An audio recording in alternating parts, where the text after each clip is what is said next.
नमस्कार दोस्तों, स्वागत करती हूँ आपका बुक ऑडियो पर किताबों और कहानियों की बोलती दुनिया। आज मैं आपके लिए लेकर आई हूँ प्रतिभा श्रीवास्तव अंश के द्वारा रचित बहुत सी प्यारी कहानी, जिसका शीर्षक है बातें 16 श्रृंगार की, जिसे सुनेंगे आप मेरी यानी आशी सरीन की जुबानी। चुटकी भर सिंदूर। चुटकी भर सिंदूर के रौनक से जिंदगी जगमगा उठी। 16 श्रृंगार में अपना विशिष्ट स्थान व महत्व रखने वाले सिंदूर का इतिहास बहुत पुराना है, पर मैं उतना ही बताऊंगी जितना मैंने अपनी आंखों से देखा है व महसूस किया है।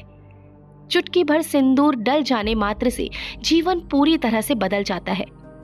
यह चुटकी भर सिंदूर विश्वास होता है उस अजनबी के प्रति जिसके साथ अब पूरी उम्र चलना है।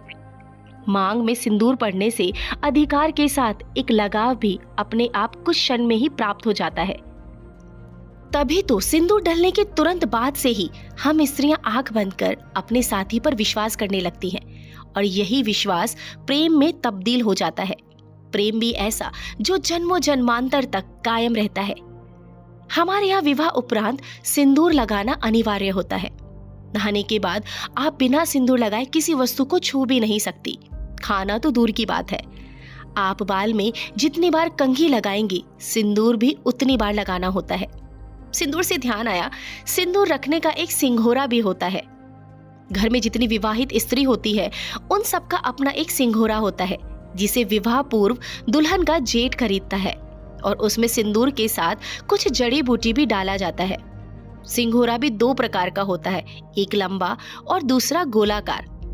जिसके खानदान में जिस आकार के सिंघोरे का चलन होता है उसे वही लेना पड़ता है।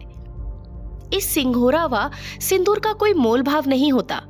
इस सिंघोरे में भरे जाने वाले सिंदूर को आंचलिक भाषा में बखरा सैनूर कहते हैं, जो नारंगी रंग का होता है। सिंदूरदान में इसी सिंघोरे के सिंदूर से मांग भरी जाती है। इसी सिंघोरे को हाथ में लिए वधू गृह प्रवेश करती है।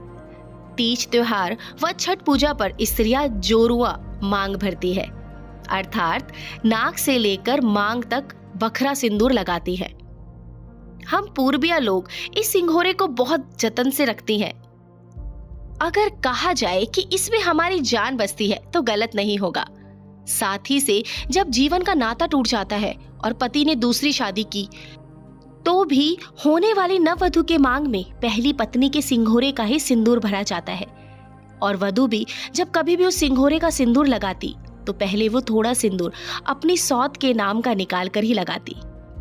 यह सिंदूर प्रेम विश्वास के साथ साथ शक्ति का भी प्रतीक है, जिसके मांग में होने मात्र से हम बड़ी से बड़ी लड़ाई लड़ते भी हैं और जीतते भी।